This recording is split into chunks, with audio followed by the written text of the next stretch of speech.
David, I actually read your tweets and I apologize. My new running shoes? Yeah, exactly. Are those the ones that These you are the bought ones. for These the are my, yes, FedCon? I got my little, my wife actually said, I said, what do you think? She's like, well, in that you always buy exactly the same black running shoes. They're very good. Yeah, these are the exciting things that you can hear about on my tweets. Yeah, it's my mother is. I still trying to explain to my mother what it is that we do with the tweeting thing, because she's always like, well, why on earth would people want to hear about that? I was like, I don't know, they do. So like this morning I talked about killing the buffet at the breakfast buffet. So this morning, because I woke up way too early because I didn't actually go to sleep. So so I was like, oh, 6:30. I guess the buffet started. So I'm like the first person down there at the buffet, by myself.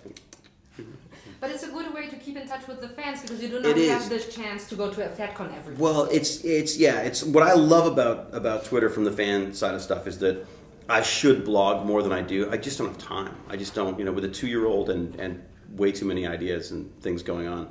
I just don't sit down and write the blogs that I used to do. So with a Twitter, you can just throw a little, and also it stops you from being too long-winded as well. You can just, instead of rattling on for way too long, you just knock off a little comment on things, and it's just kind of fun to track, what you've, I like looking back sometimes, going like, oh, that's what I was doing that day, that kind of stuff. It's almost like a diary for myself as well, and it's just kind of fun trying to reduce things into like one funny little statement. It's just kind of, I find it's almost like writing haikus and stuff. So I really enjoy it, and I follow, and it's just fun to follow people as well. So.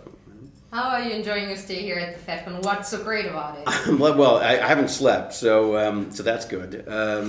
I sleep more with my 2-year-old son around than I do at the FedCon. But it's been fantastic. Yeah, I mean, I was saying last night, it's so odd to, no matter where in the world I go, I always arrive at a hotel, of people dressed as Klingons or whatever, and go, great, I'm here. I feel now I can relax.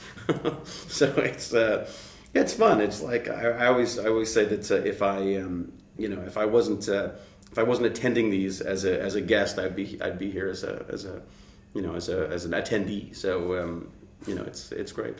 Yeah, really enjoying it. The theme this year is Beyond Imagination. Thinking about that, what would that theme mean to you? Beyond imagination. Odd term, really, isn't it? Because you wouldn't be able to think of that, would you? Because it's beyond your imagination. So I have to be difficult. Beyond imagination, what's impossible? It's funny. I mean, that's science fiction. I mean, to me, it's always about the stuff that I love about it is the idea that there's something else out there. I think always as a kid, you always like to believe that there was something, there was some other world that maybe only you were privy to, or that there was some greater cause behind everything that's going on. And the escapism side of sci-fi is what I love. So Beyond Imagination to me is that's what it is. It's about, to me, I have a picture of a little kid sitting there dreaming about all the possibilities. So one of the nicest things I got when my kid was born, one of my best friends sent this giant box, and it had one penguin for each member of his family, all with a little note attached to it saying, to my son, saying, welcome, and this kind of stuff. And the thing he wrote that I always loved was he said, we're too old to go to the moon, but you're not. Think about it. So if my son's an astronaut, I can blame him for that. But that's the beyond imagination. That's like it's a kid dreaming of the possibilities, And I think that what's nice about sci-fi and sci-fi fans is I don't think they ever lose that. We're always sitting there going like, So. That's really nice. Let's talk about the new Stargate series, Stargate Universe. I haven't seen it. I was going to ask you, do you know it? Here's my thing. It's, as far as I'm concerned, those guys are on my set eating my sandwiches, so I have no interest in watching. No, I did Stargate for 5 years, and it's someone else's turn to play now. So I'm more of a Doctor Who fan right now. I've been watching the new Moffat Doctor Who stuff, which I'm loving. Is that right, Moffat? Did I get that right? The name right? The guy who's writing it. You don't know? I'm sorry. Not a Doctor Who fan.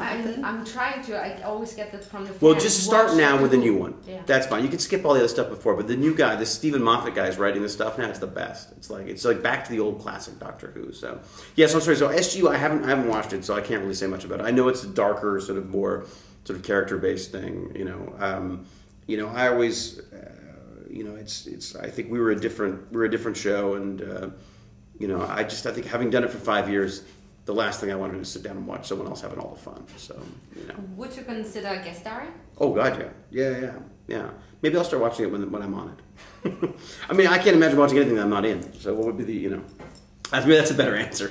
Have you watched Stargate Universe? As soon as I'm in it, yeah, I will, and I'll love it. Do you miss working for Stargate Atlantis? Very much, very, very much. Yeah. I see Flanagan at these things every so often, and I saw Jason in Bulgaria because he's now Conan the Barbarian, I miss those guys a lot. That's the hardest part, I think, was the cast and the crew were just they become your social scene, they become your family, they become so their work and social and stuff. So when it's over, it's a hard transition. I had a really hard time for the first little while. It was really tough. But the reality is we were really lucky. There's not many people who get 5 years on a show that they enjoy as much as, I feel like I had the best part on that show. I just had so much fun. I had a lot to do and a lot to say, but I just loved it. And I like being busy. So, as long as I'm busy, I'm happy. So. Can you finally tell us about your present and future projects? Yeah, I've been focusing on writing and directing right now. Which of course means that a lot more acting jobs show up.